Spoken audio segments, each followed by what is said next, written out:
Hello everyone and welcome to Sinful Gaming. I hope you're all doing well, I hope you're all staying safe, and most of all, I hope you're all fighting that war against the Grey. So today's video, we're going to do a little bit of speculation and a little bit of chatter all in one, I guess, and talk about Broken Realms, Kragnos, and the Silent Ones. And so to get started with, I think we need to break down, I guess, what we see in this image here of what we are assuming is Kragnos. So let's get cracking into that. And so the first thing I wanted to talk about is, well, let's get Kragnos up here. We'll talk a little bit about him, and we'll go with the first assumption a lot of people made, including myself when I saw the model. So straight away, we look at this Kragnos creature. What we got told in the video by how he talks and everything is that his people are dead and that he is effectively awakened from his slumber underneath the mountain, and he's a god beast. So we know that Kragnos is a god beast, we've been told this, and he awakened from underneath the mountain. Now my idea of this and my thoughts are that he awakened from underneath Beastgrave, which is a story they've been brewing. Now that we've gone down into the dire chasm, you've had these disturbances within his tomb, and finally this great beast has been awakened. Now he looks very centaur-like when you first look at him. I mean, he is a centaur. He's got the horns there, he's got the cloven hooves on his feet, and he's got the tail. It all looks very centaur stuff. And so the immediate conclusion people made was tying this guy in with Skaith from Skaith's Wild Hunt, the Underworlds warband of Kernothi. Now, I will admit that when I first looked, that's exactly what I thought, but upon closer inspection, I've struggled to find similarities between the two models. Now, they've both got the manes of hair, they've both got horns. However, you can see with Kragnos' horns, they're much more almost bestial looking. They're not as regal as Skaith's horns here. Also, we look at the shield that he's wielding, and it's got that very chaosy sort of look to it to me. It looks much more harsher. It's got spikes on it. It could even be, I guess, somewhat destruction, but straight away it reminds me of like a Kyric Acolyte shield with like the spike in the center and all the weird pattern work around it with a nice trimming around it as well. Even the little bejangles down the bottom of it. Skaith, on the other hand, has a very traditional Wood Elf style shield where it's got the thatch work across it. So to me, they just don't match in these sort of little aesthetics here and there. We also look at Skaith's weapon, and it's very elven. It's an elven spear.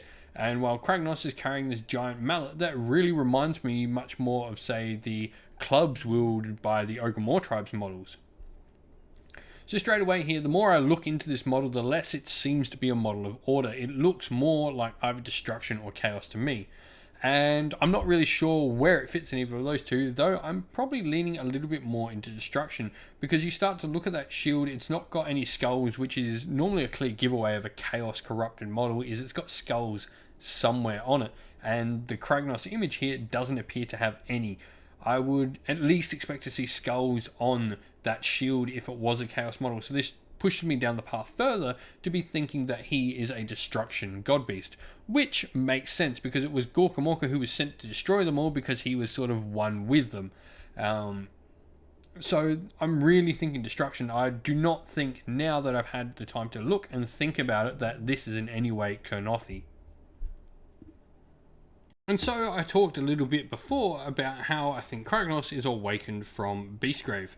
Now this is going to push my story and my theory into a little bit more of, well, theory work. So Kragnos obviously I think is the god beast that is awakened from underneath Beastgrave. Now what's interesting is he believes his people are dead. He says that in the video.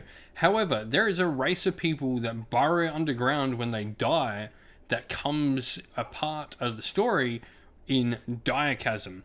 Now, underneath Beastgrave, they go into this giant chasm known as Dire Chasm next for our warbands travelling through it all.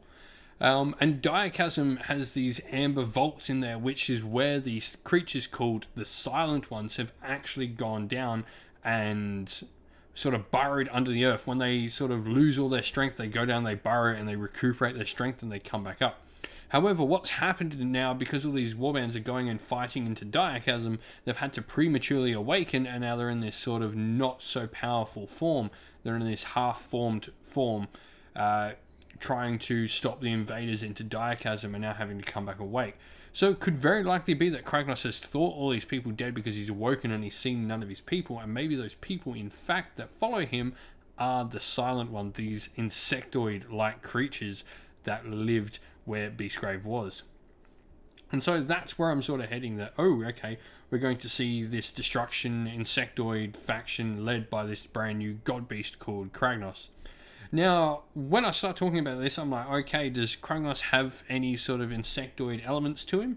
I guess the antlers are, and we can't really see his face, though it does look like it's flat. But the antlers definitely maybe look a little bit more insectoid, like horn sort of things, potentially as well. But it could also be we have gods in other races where they don't actually represent their faction all that well either. I mean, Alariel's got an army of tree people, but she rides a giant beetle. And we've got things like, I guess, on the other hand, you've got Teclis with his weird cat-like creature Selenar, who is his power, but there's no other Selenar-like creatures in the range. So we could just be seeing that maybe Kragnos is the big thing they all pray to, and it's this insectoid race that sort of prays to him. So rather than him being a representation or an avatar of them, he's actually a god that they worship, which I think is a cool way to do it. But I've got one last sort of set of slides that I want to chat about, and I've pulled up some of the rumour engines that are yet to be sold that potentially could be models that we think might be some silent ones. And so here we have some rumour engines I've pulled up that could be insectoid races. So we'll start left to right and we'll talk a little bit about all of them and why they think maybe there could be something here. So the one on the far left of the picture, we've got this crab-like claw, but maybe that's an insect claw of some sort. It does look like it has barnacles on it, and it is some sort of crab-like creature, perhaps. But maybe it could also be like some sort of bug, and these are like little mounds or spores or mushrooms that are fitting on the bug as they live deep underground and they've been in hibernation for ages. We then got the little lizard on a leaf, and maybe this could just be something that fits alongside the rest of the army. I wouldn't be surprised to see like lizards and stuff like that on the basing of these models. The third one for me is the one that I'm a little bit skeptical on. It does look very Tyranid-like to me. It's got the right sort of patterns on that armor plating at the top, which does make me think it is Tyranid more than anything else. However, it could also be maybe a tail or a talon or something for the silent ones. We then got this skull, and maybe we're going to have, if they are destruction, they're going to have maybe some skulls and stuff on the models. You know, very primal sort of armor work of bone and stuff like that, potentially. So that's what that could be. But it is the next two, I think, that really give me the idea of something in these races. So we had people start talking about how they thought this one second in from the right is a Tyranid tail. However, it doesn't have the right sort of armor plating on there for me at all. It hasn't got those same sort of 7-part chitin plates on it. It's not got any of that. It's also got what appears to be a hole in the center of that tail bit, so maybe this is some sort of like shooting weapon as well. I suspect that maybe this is like a stinger tail or something on like a scorpion-like creature. But the last one for me, these weird little creatures hatching out of eggs look extremely insectoid. You've got the two big bulbous eyes, you've got appears to be mandibles and 2 antennae out the top of it. This to me just screams silent people. This is the one that I'm thinking we're going to see these eggs on the base of like some large model, or even Kragnos himself. And so there we have it though. This is just a bunch of rumour engines, and like, this is all pure speculation in this video, but I really do think that maybe this is the direction we're going to go. And an insectoid race for Warhammer Age of Sigmar is awesome to me, especially another destruction faction to give us some more sort of depth to that faction. I really think destruction is where you can go nuts with Age of Sigmar, having some really cool and unique looking things within the game. But I'll love to hear your thoughts. What do you think of Kragnos and the silent ones? Do you think this theory has any sort of merit? Do you want it to be true? Let us know in the comments below. Well, thank you all for watching. We hope you enjoyed the video, and if you did, please don't forget to leave a like and subscribe to the channel. If you'd like to come chat more with me and other members of our little community here at Sinful Gaming, you can do so by coming and joining our Discord server, which you'll find a link to in the description of the video. While you're on YouTube as well, go check out my featured channel section, which contains a bunch of other fantastic Age of Sigmar content creators doing everything from battle reports, tactical videos, lore videos, painting tutorials, and more besides that. Lastly though, we'd like to give a shout out to everyone who helps support the channel via Patreon and YouTube members. Thank you to James, AJC, JC, Christian Weir, Soren, Kenny Lowell, Outer and Shot First, Chaos Spawn, James Crowder, and Andrew Bowen. Thank you all so much for your support. And if you'd like to help support the channel like these fine people do, you can do so by clicking once again on the links down in the description of the video to either YouTube members or Patreon.